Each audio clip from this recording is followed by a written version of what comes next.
पिछली कहानी में जीवन के जंगल में जहाँ सफेद गुलाब परी रहती थी, उनके राज्य में एक लाल परी थी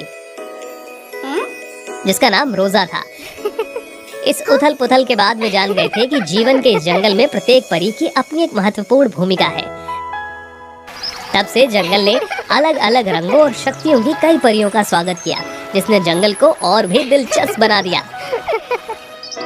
रोजा रोज की तरह जंगल में घूम रही थी, तभी उसके सामने कुछ अजीब गिर पड़ा।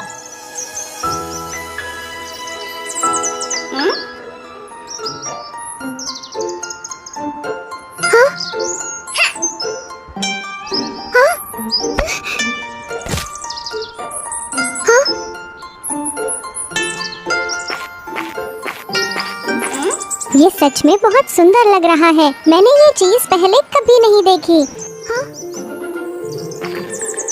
रोजा, क्या कर रही हो?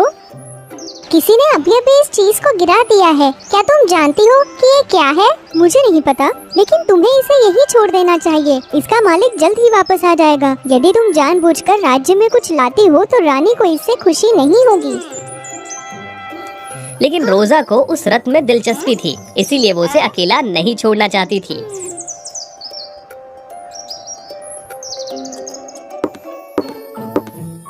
मैं इतनी खूबसूरत चीज को यहाँ अकेले नहीं छोड़ सकती। अगर कोई ले गया तो क्या होगा? मैं इसे यहाँ छोड़ देती हूँ और इसके मालिक के वापस आने का इंतजार करती हूँ। अगली सुबह रतन से आ रही अजीब आवाज से रोजा जाग गई।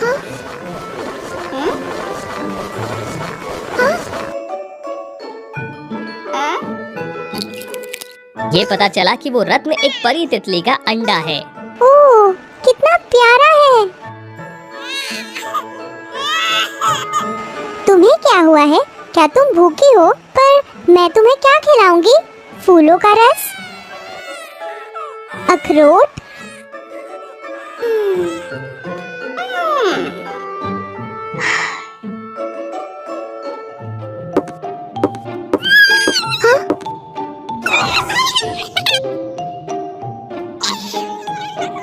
रोजा को तब राहत मिली जब उसे परी का पसंदीदा खाना मिल गया।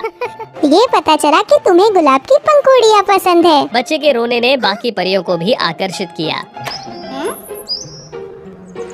मुझे लगा कि मैंने अभी रोने की आवाज सुनी थी। क्या तुम ठीक हो? मैं ठीक हूँ। मैं बस अपनी आवाज का अभ्यास कर रही थी। तब तक उस बच्चे का पेट भर चुका था और वो रोजा के बिस्तर पर सो गई।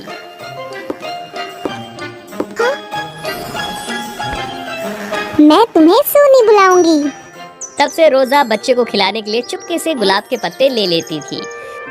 सूनी बहुत तेजी से बढ़ती चली गई और जो खाना वो खा रही थी वो दिन ब दिन बढ़ता चला गया। इसके तुरंत बाद गुलाब की पत्तियां काफी कम हो गई। इससे सभी परियां चिंतित हो गई। रानी ने तुरंत सभी को इसके बारे में बात करने के लिए बुलाया। इसी बीच सुनी रोजा का पत्ते लाने का इंतजार कर रही थी। क्योंकि वो बहुत भूखी थी, सुनी ने खाना खोजने के लिए बाहर जाने की कोशिश की। खुशबू का पीछा करते हुए सुनी पुराने गुलाब के पेड़ के नीचे पहुंच गई, जहां परियां चर्चा कर रही थी। उसके बड़े शरीर के कारण उसने अपने रास्ते में सब कुछ खराब कर दिया। सुनी ने परियों को डरा दिया। जब वे उस पर हमला करने ही वाली तो रोजा उन्हें रोकने के लिए भागी।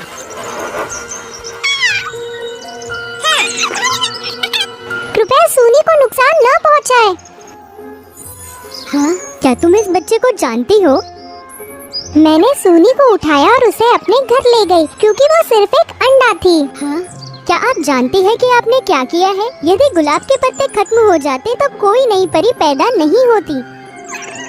मुझे माफ कर दीजिए। अब मैं सूनी को यहाँ से ले जाती हूँ। रोजा सुनी को गांव से बाहर ले गई।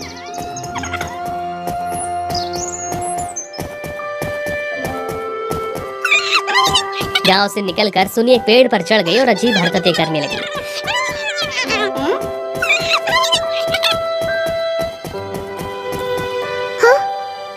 थोड़ी देर बाद सुनी एक कोकून में शांति से सो गई, जिसे उसने बनाया था। सुनी, तुम्हें क्या हुआ? मुझे जवाब दो। रोजा ने कितनी ही बार पुकारा, सुनी नहीं हिली। फिर उसे लौटना पड़ा। अगले दिन तितलियों का एक समूह अचानक गुलाब परियों के राज्य पर हमला करने के लिए एक विशाल कीड़ा ले आया। हाँ? गुलाब की परियों ने कभी किसी को परेशान नहीं किया है, फिर आज तुम सब हम पर हमला क्यों कर रहे हो? मेरे बच्चे को वापस लाओ। राजकुमारी का अपहरण करने की तुम्हारी हिम्मत कैसे हुई? हमने आपके बच्चे का अपहरण नहीं किया है। किसी ने देखा कि आप लोगों के पास एक बच्चा था और मैंने अपना बच्चा खो दिया है। क्या आप अभी भी झूठ बोलेंगी? अगर वो बच्चा आपका था तो मैंने उसे अपने परी से उसे जंगल से बाहर ले जाने के लिए कहा था। अब मुझे नहीं पता कि वो कहाँ है। ठीक है, अगर आप मेरे बच्चे को नहीं लौटाएगी तो हम सारा जंगल नष्ट कर देंगे। उसके बाद उसने विशाल कीड़ा को राज्य पर हमला करने के लिए कहा।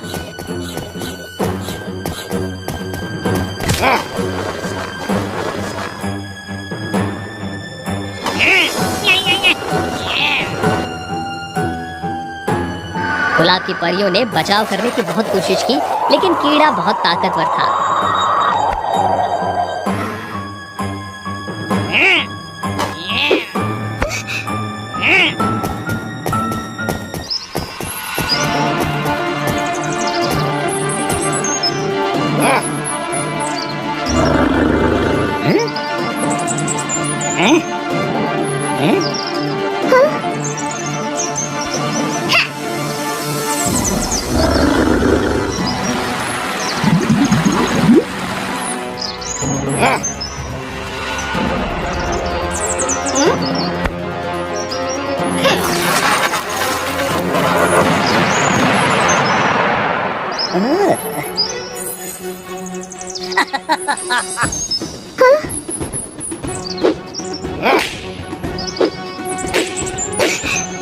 यहाँ तक कि रोजा भी उसका कुछ नहीं कर सकी।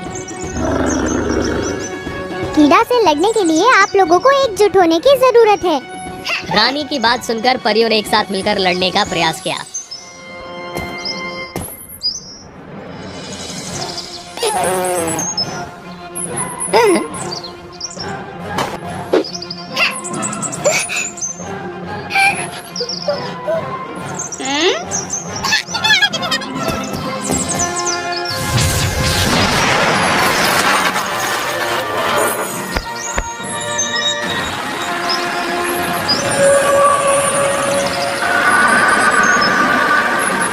थोड़ी देर बाद वे उस क्रूर कीड़े को हराने में कामयाब रहे। लेकिन बात यही नहीं रुकी। तितली परियों ने जहरीले पदार्थ को हवा में फेंक दिया, जिससे गुलाब की परियां नीचे गिर गई। विशाल कीड़ा बच निकला और एक बार फिर उसने सभी पर हमला किया। फिर एक तितली का पंख आया और परियों को ढक दिया।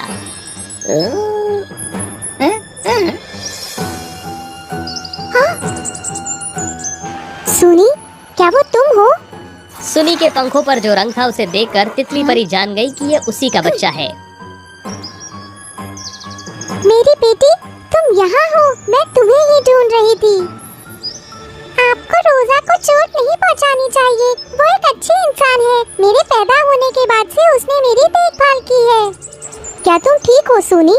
मैंने सोचा था कि तुम कल मैं तितली बनने के लिए ककून बना रही थी। मुझे माफ करना कि मैंने आपको परेशान किया। फिर रोजा ने सभी को बताया कि क्या हुआ। गलतफहमी दूर हो गई। जानबूझकर दूसरे लोगों की चीज रखने के लिए मुझे माफ कर दे। अगर मैंने ऐसा नहीं किया होता तो ये गलतफहमी नहीं होती। मुझे भी माफ कर दे। मुझे इतना गुस्सा आया कि मैंने सब कुछ खराब कर दिया। मुझे ये सब करने से पहले आप लोगों से पूछना चाहिए था। तब दोनों समूह आपस में मिल गए और एक साथ राज्य का पुनर्निर्माण किया।